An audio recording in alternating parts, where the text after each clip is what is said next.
بسم اللہ الرحمن الرحیم۔ السلام علیکم ورحمۃ اللہ وبرکاتہ۔ ایک شخص نے اپنی مسجد کے امام سے کہا، مولانا میں کل سے مسجد نہیں آؤں گا۔ امام صاحب نے پوچھا، کیا میں سبب جان سکتا ہوں؟ اس نے جواب دیا، ہاں کیوں نہیں۔ دراصل وجہ یہ ہے کہ جب بھی میں مسجد آتا ہوں تو دیکھتا ہوں کہ کوئی فون پہ بات کر رہا ہے تو کوئی دعا پڑھتے وقت بھی اپنے میسیجز دیکھ رہا ہوتا ہے، کہیں کونے میں غیبت ہو رہی ہوتی ہے تو کوئی محلے کی خبروں پر تبصرہ کر رہا ہوتا ہے۔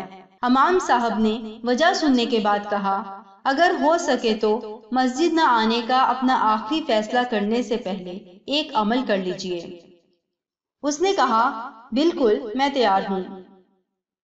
مولانا صاحب مسجد سے متصل اپنے حجرے میں گئے اور ایک بھرا ہوا پانی کا گلاس لے کر آئے اور اس شخص سے کہا، یہ گلاس ہاتھ میں لیں، مسجد کے اندرونی حصہ کے 2 چکر لگائیں، مگر دھیان رہے پانی چھلکنے نہ پائے۔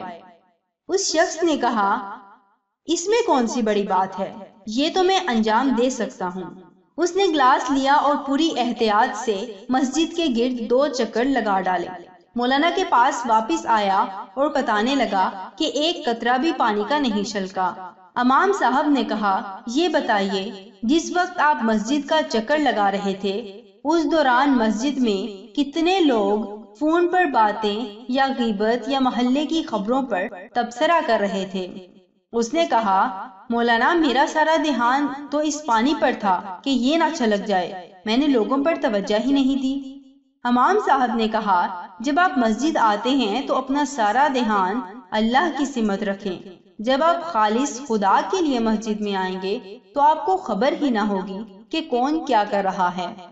یہی وجہ ہے کہ قرآن کریم میں فرمایا گیا ہے کہ رسول اللہ صلی اللہ علیہ وآلہ وسلم کی پیروی کرو۔ یہ نہیں کہا گیا کہ مسلمانوں پر نظر رکھو کہ کون کیا کر رہا ہے۔ خدا سے تمہارا رابطہ تمہارے اپنے اعمال کی بنا پر مضبوط ہوتا ہے، دوسروں کے اعمال کی بنیاد پر نہیں۔ کل سے 5 وقت نماز قائم کیا کرو اور تلاوت کے لیے بھی تھوڑا سا وقت نکال لو، زندگی میں خوشی ہی خوشی ہوگی انشاءاللہ۔